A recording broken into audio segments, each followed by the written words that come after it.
Hello and welcome to the Wildlife Community Podcast with me, Helen Hyde, and my wildlife-friendly gardening expert assistant, Paul Sargent. Hello.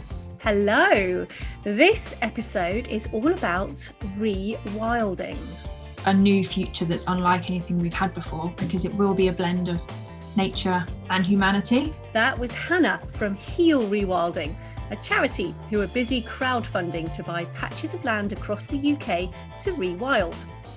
In this episode, we also interview Steve Dawson from our local Gloucestershire Wildlife Trusts, who want us all to go wild for 30 days this June. You could go dancing in a downpour, so when it's raining, go out and have a dance. More from both of them coming up. And you can find out more about the Wildlife Community Podcast and listen to past episodes on our website, wildlifeworld.co.uk/blogs/podcast. Ooh, and if you use the discount code PODCAST, PODCAST in capital letters at checkout, then you get free postage and packaging. Right, let's get back to nature. Paul, rewilding is a passion of yours, and it's a word that's actually relatively new in our day-to-day vocabulary, but suddenly you can't escape the idea. It's all over the news. Well, let's be honest, the news that we read. What does it actually mean? What's rewilding? It's one of those words that means a lot of different things to a lot of different people. So to some people it means the reintroduction of species that were once native but have been driven to extinction by human activity, and to other people it just means giving nature a bit of space to develop its own way and to introduce habitats that can flourish on their own with minimal interference. Allowing nature a bit of breathing space, a bit of room to, do what it does. In a way, it kind of means to leave things alone. Yeah, doing as little as possible. Because let's face it, nature knows what it's doing, really, without us messing up the process. So we've had a go at attempting to rewild part of our garden. We've got quite a small area. It probably measures only about 2 meters squared that we've just left, basically. And that seems to be that big idea, just leave it alone. But we've also built a log pile into which we've secured about 3 solitary beehives. We've just taken part in No Mow May, so the lawn is now covered in this gorgeous bed of bright yellow buttercups. What about you? How wild is your garden? It's pretty wild. Yeah. We live in a rural area, and basically on one side of our lawn we've got a hedgerow. It's got some ornamental shrubs in, like the old ornamental quince, and along that we've left the borders to naturally regenerate. And we've got a really awesome display of cow parsley currently, which has taken about 10 years of doing nothing to cultivate. And I'm really proud of that little patch. And the lawn, same here. We've been doing No Mow May. So we've got a little ride that runs down the middle, like a little shorter area. It's no surprise if I tell you that I want to encourage ground nesting solitary bees into our garden, as well as the grasshoppers and butterflies that we get later on in the year.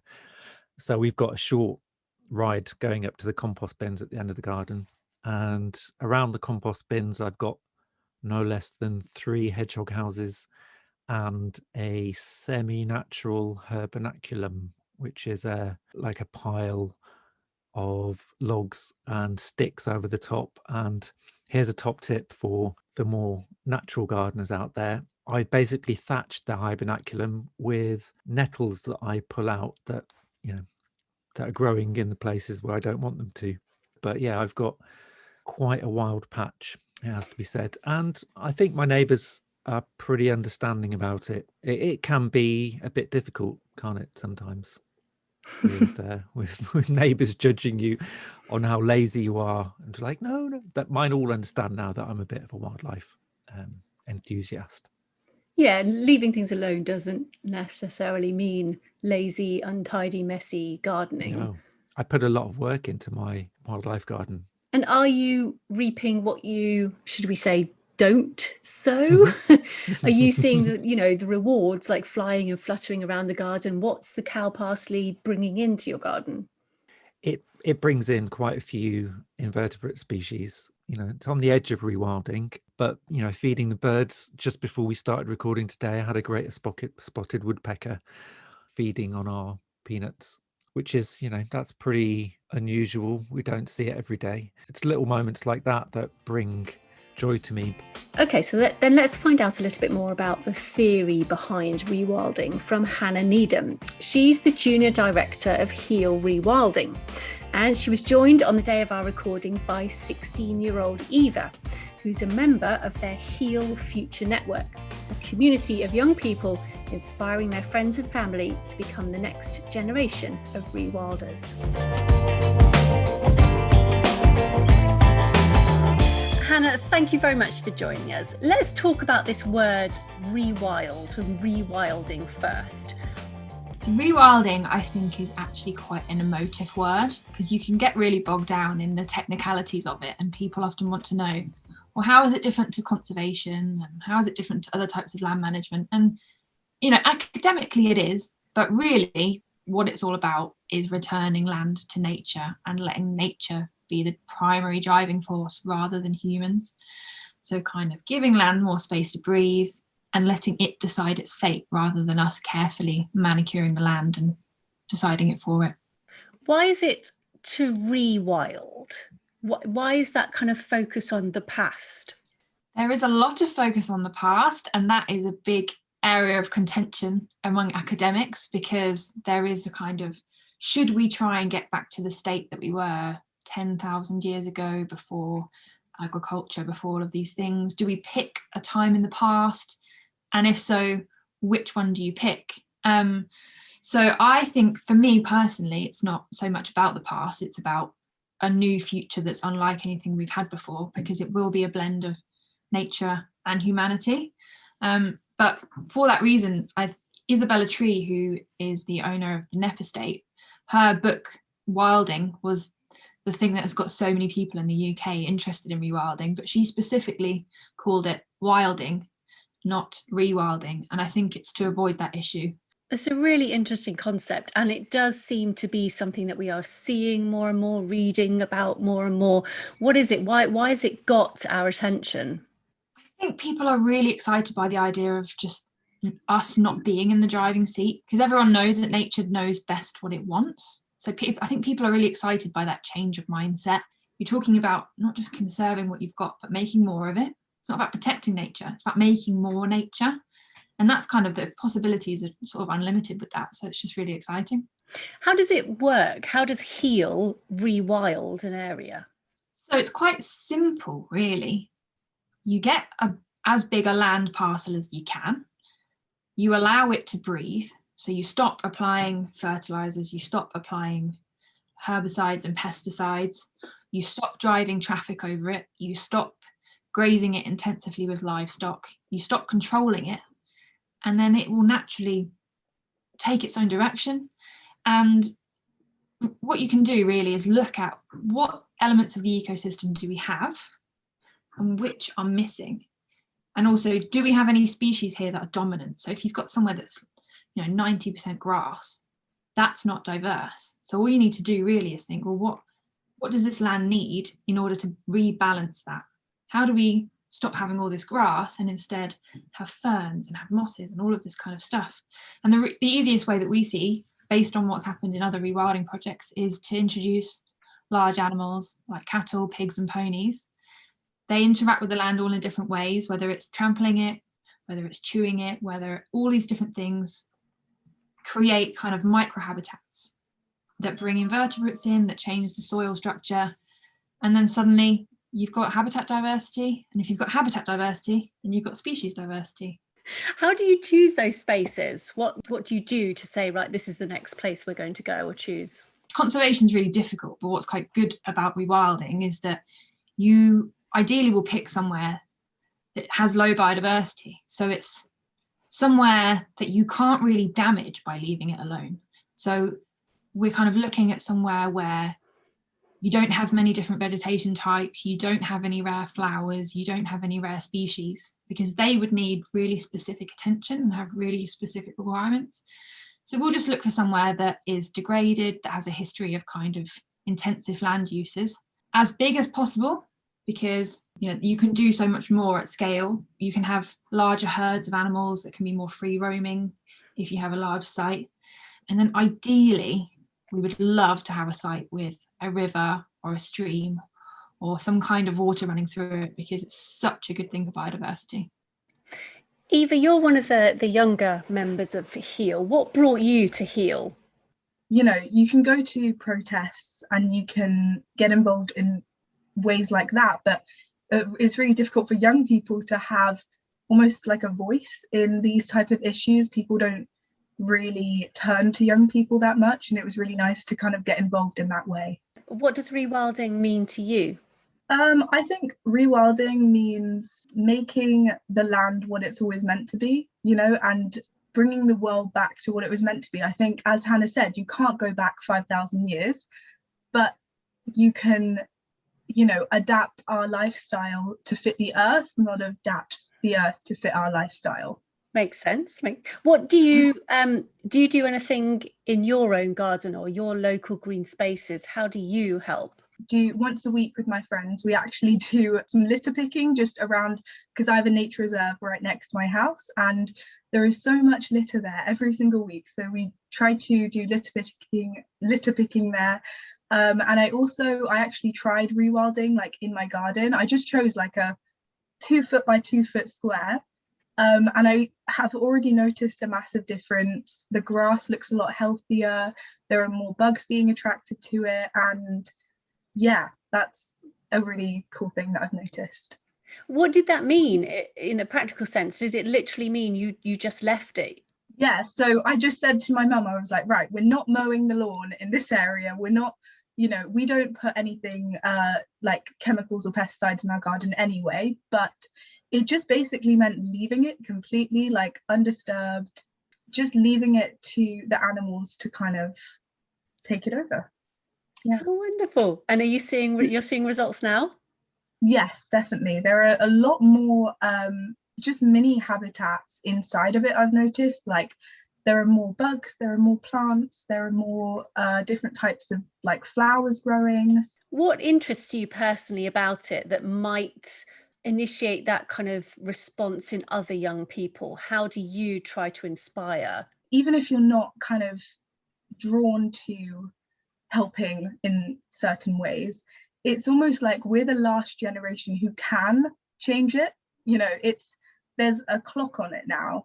They say in 7 years climate change will almost be irreversible. So I think it's almost like not anymore this, oh well, what can we do to help? It's like oh my god, we have to help. Perhaps you can both answer this for me. My understanding is that rewilding isn't just for the landscape and the wildlife and the animals. It actually benefits us as well. It helps our mental and physical health. Could you describe the changes that it's brought to both of you? Firstly, being in nature is actually proven by so much data to improve your mental health.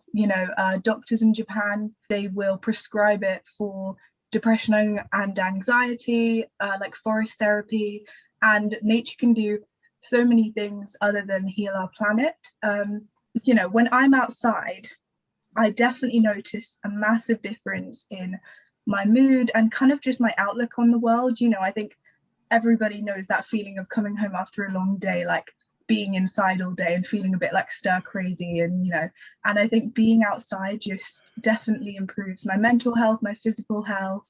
I 100% agree with that. And kind of my source of happiness now is that we have a cuckoo down the road, and I can be having a really busy day, like feeling really stressed, and as soon as I go outside and I hear that cuckoo, I just feel so much better, because I'd never heard one growing up. So yeah, rewilding does offer that hope as well, because you can often feel like when you watch the news and when you read about climate change, it's really complicated. There are so many factors.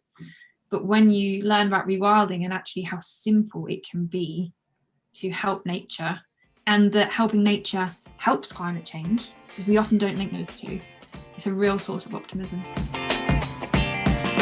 If somebody wants to find out more about Heal and how they can invest in Heal, how can they do that? So the top thing I'd recommend if you want to be part of the Heal family and to be supporting our mission, which our mission is to rewild land across the UK, and we've developed a way that everybody can be involved, and that's Heal 3x3. So we've teamed up with What 3 Words, which if you don't know are the global addressing system where every 3x3 metre square in the world has a unique 3-word address. And so we'll be dividing our rewilding site, our foundation rewilding site, up into lots and lots and lots of 3x3 metre squares, and they are all available to be sponsored by people. So what this means is that when we open our site, once you've sponsored a square, we'll tell you exactly where your square is, and you'll be able to visit the site, and using an app on your phone, you'll be able to locate it, and you'll be able to know, oh, I sponsored that bit of land. And your name will be part of our foundation site, and you'll have helped to create a beautiful thing.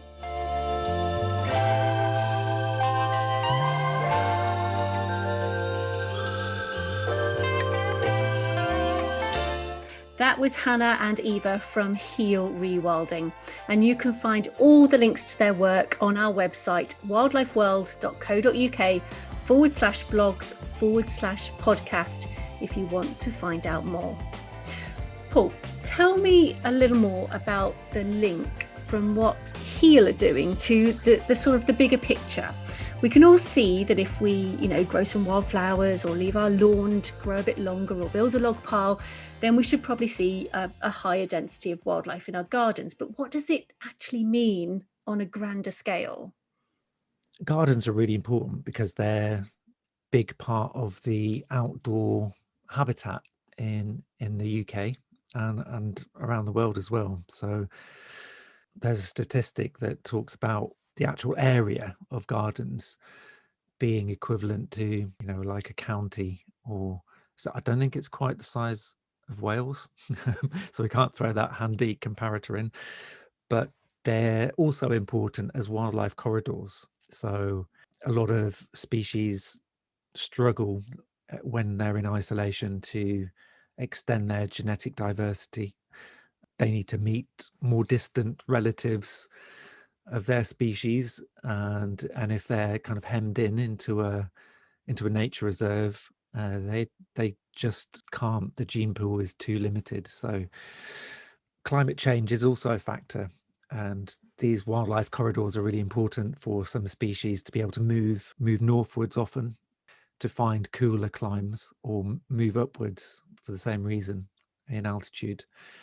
So interconnectedness is really important, and our gardens play a massive role in that. So even though I've just got this kind of little 2 metre square patch, it is part of a bigger picture, like an actual picture.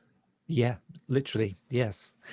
If we talked about mosaic habitats before on the podcast, and those mosaics are part of a much bigger tapestry. We're all making our own little patch for it. So how can we all do our little bit to be a bit wilder in our gardens and green spaces? This week we also visited Gloucestershire Wildlife Trusts at their headquarters close by to find out more about their annual 30 Days Wild campaign. We're talking on this podcast about rewilding. Now, this is a pretty busy place, and we can actually see Gloucester from where we're sat. How wild is it here? It's crazy. So, well, I only live about 10 minutes away, and I sometimes run up here, and it goes from cul-de-sacs right up into Robinswood Hill, and it becomes so wild. It's awesome. You go up the hill a little bit, and it just starts to become so varied and so wild. We've encouraged wild meadows to grow on the fringes. There's a restored quarry on the site as well that you can look up at, or you can climb if you're feeling brave. And then you go right up to the hill, and you can see all around down into all all the forests, and you can hear all the birds, and it's awesome just to kind of submerge yourself into this wilderness. It is beautiful, and you're yeah. right, you can hear a lot of wildlife here. What are the kind of things that you see on a day-to-day basis? Yeah, so I sometimes come at dusk because that's when a lot of animals come out, what's known as crepuscular animals, so they come out at dawn and dusk, so such as rabbits. I've seen foxes, seen really healthy foxes, and lots of varied bird life as well. Lots of different insects as well. If you get really up close into the thickets, into the bushes, you can see some really lovely, colourful insects. Yeah. So what about me as a humble homeowner then? Yeah. What can I do? Yeah. So there's so many different actions that you can take to rewild your little space, your little green space of the world. One of the actions that you can take, if you're into gardening, you can kind of ditch pesticides, and there's so many alternative methods that you can do to encourage a more wild, a more diverse garden, which means a diverse garden basically means a more resilient garden. And so instead of pesticides, you can encourage predators into your home, such as, like I was saying, the hedgehog, to come in and eat some of the pests that would be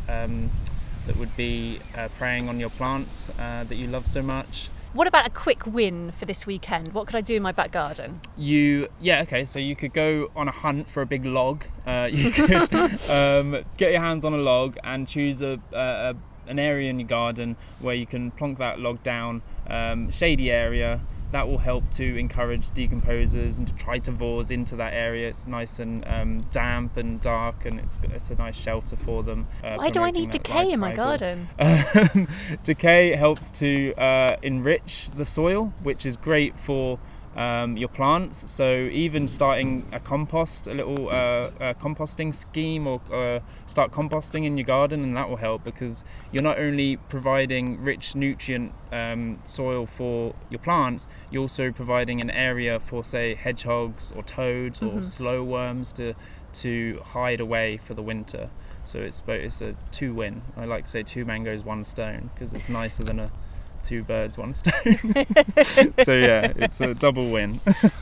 How wild is your garden? Yeah, so I'm new to Gloucester. I've been here about 2 months, but we wanted to make it as wild as possible because we hadn't had a garden all through lockdown. We were just in an apartment, so we really took to it. We dug a little strip along the fence, and we've planted wildflower seeds because we wanted to encourage pollinators. And they love wildflowers. We've also put up 2 bird feeders, starting to have a little bit of sign of bird life. It does take a while, but yeah, again, your patience will pay off. We've got a blackbird that's starting to use our maple tree as a stage, a platform to show off to the females. I think it is the males. So yeah, it's really loud, and it's just so nice listening to it. Really good for your mental health. Sometimes I go out there and just sit down in the garden and just listen to him. We're releasing this podcast in June. June is all about 30 Days Wild for the Wildlife Trusts. Is rewilding part of that? What does it mean, 30 Days Wild? Yeah, so 30 Days Wild is more about kind of getting people into nature, which in themselves, if they do end up loving nature, they can then take action for nature. And it's about getting those connections to nature, getting that kind of emotion going and that connectivity. So 30 Days Wild is across the whole Wildlife Trust, and it challenges people, everybody, to go wild throughout the whole of June. There's different packs, so you get free goodies, packs, calendars, passports. They're all to kind of help you get wild and stay wild throughout June and beyond. It's basically just doing kind of wild things. You could go dancing in a downpour, so when it's raining, go out and have a dance. Go for a lunch with a friend in nature, and just enjoy the scenery of nature. You can design a wild retreat, so it's like a den or a teepee in the woodlands, or even in your back garden, and yeah, just hang out there. You can then spy on some bugs whilst you're like in your tent. You can get your smartphone, you can take a picture of some some flowers, and then when it's sunny you can see how they move, so taking a picture every hour and you can see how they kind of chase the sun. Oh wow, That's like really a time cool. lapse. Yeah. So it's really, there's no limit. It's just your imagination and being in nature and just letting your imagination flow and just getting really wild into nature. Other ones include just dipping your toes in water, so go find a stream or a river. I did that, the memory's still there. It's 10 years ago now, but we just went for a stroll and I just took my shoes off and there was just lots of mud and it was just getting my feet in there and it's really squelchy, and it was just really, I don't know, it was just really entertaining and calming. So yeah, it's stuck with me. So obviously things like that really do have an impact. This does sound a lot more like getting people immersed in nature or appreciating nature, and therefore they might move on to that idea of rewilding. Yeah, that's exactly it. We're not asking people to take out 2 hours of their working week to go and help nature, although that would be great. It's basically when you have free time, you need to first appreciate and love something before you want to help it. I did a talk the other week on the benefits of nature on your mental health and well-being, and the evidence is just staggering. The sheer amount of the benefit that you get from it is huge. And so it's all about promoting green spaces wherever you live, and that doesn't necessarily mean you're on your own. Like, you can band together as a group, as a community, and you can take to the streets. You can engage with your local authorities. You can contact your MP and ask them, what can you do? We want more green spaces. What are you doing to make green spaces? And in fact, part of the manifesto for Wilder Gloucestershire was promoting the Environment Act. So there's the new one, the Environment Act 2020, which is pending. It's in the House of Commons, I think, at the moment. Basically, it means that if passed, it will be in law. So it'll be your local authority's lawful duty to put nature at the front of all of its policy making. Oh, right. So really, really big stuff, really important stuff. And last question, when we talk about this idea of rewilding and citizen science, some people might feel it's a bit of an overwhelming task. We're not talking about turning your entire garden over to wild, are we? Can we put it into perspective as to just how little can help so much? Yeah, just from my own experience, I suppose. So I suffer from generalized anxiety sometimes, and I know, especially considering the lockdown, a lot of people are being impacted with their mental health, and so sometimes I'll wake up and I feel a bit anxious. And just like the garden example, we've got a very small garden. It's 3 by 3 meters. It's sort of just a bit more. It's not very big, but I'll come out when it's sunny, when it's fine weather, and I'll just sit down and listen to the birds. I'll look for some insects and stuff, not even purposefully looking, just kind of it's a mindfulness. So if you know mindfulness, it's being present in the moment, and that can really just blow away the cobwebs of stress and worry about the day, about the past. You're just there in the present, and animals are great for training you to do that. Just look at your dog. If you have a dog or even a cat, just any animal, you'll see that they are just in the moment. They're just enjoying their time, and that's what I did. Just for 5 minutes, I just sat down, listened to the wind and listened to some birds and saw some cool insects, and just felt a lot calmer.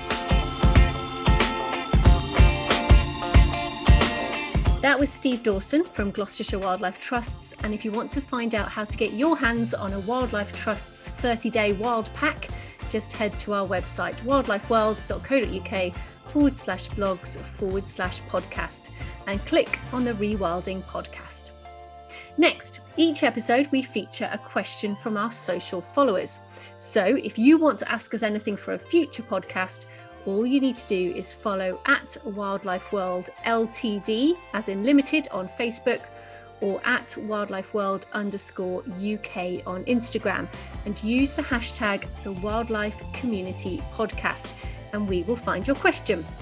This episode, we asked Hannah and Eva, what's the one simple, quick job we could all do this weekend to begin rewilding our gardens?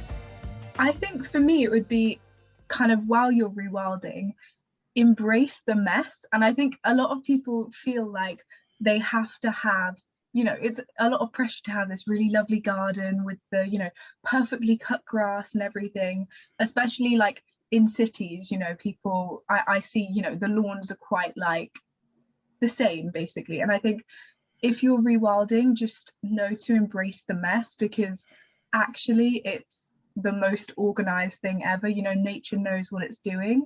So yeah, I would say just embrace the mess when you're rewilding. I built a pond last year out of a discarded sink that my landlord had just chucked in the driveway, and I said to them, you know, would you mind me building a pond? And they're quite open to these things, so they said okay. And this year they were quite cross with me because they said it's all really overgrown and it's really messy and you should tidy it up. And then we went out to look at it, and we could see evidence of 5 damselflies at least in the pond, in all of the mess. So that was only a year ago. And you think that is incredible that after just 1 year, it has so much life in it already. So given how many ponds have been drained for agriculture, how many fields and wetlands have been drained, that is the one habitat that you could really give a boost to in your garden. And it doesn't need to be huge. As I say, my pond is just a sink.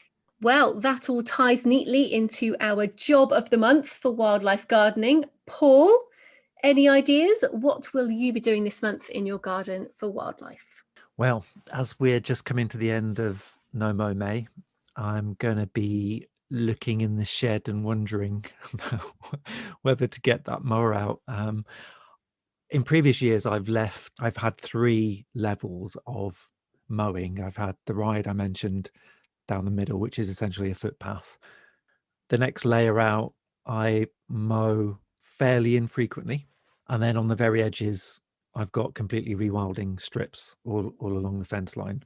And I'll only cut that once, basically, as like a hay cut later in the year. And even then, I'll leave grass heads at the very edge, because I've often seen sparrows and finches coming along and eating the grass seeds.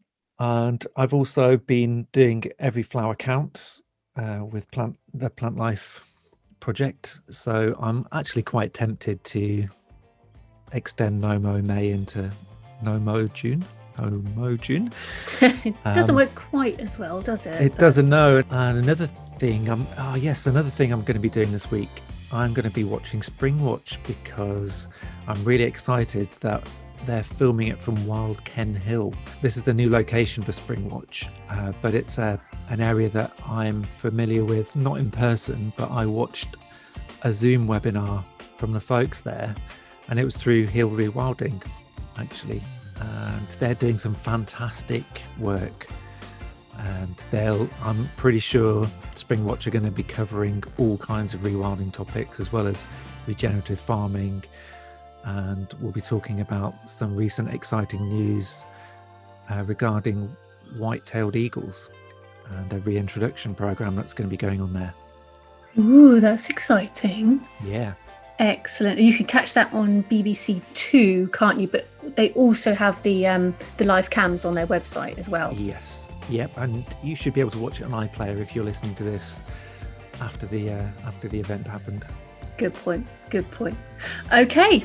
Well, thank you for listening to the Wildlife Community Podcast. You can find out more about the podcast, see photographs, and get links to our great guests on our website, wildlifeworld.co.uk/blogs/podcast. And remember, as a thank you for downloading and listening to our podcasts, if you buy any of the products listed on our website, use the code PODCAST, that's PODCAST in capital letters, at checkout, for free postage and packaging.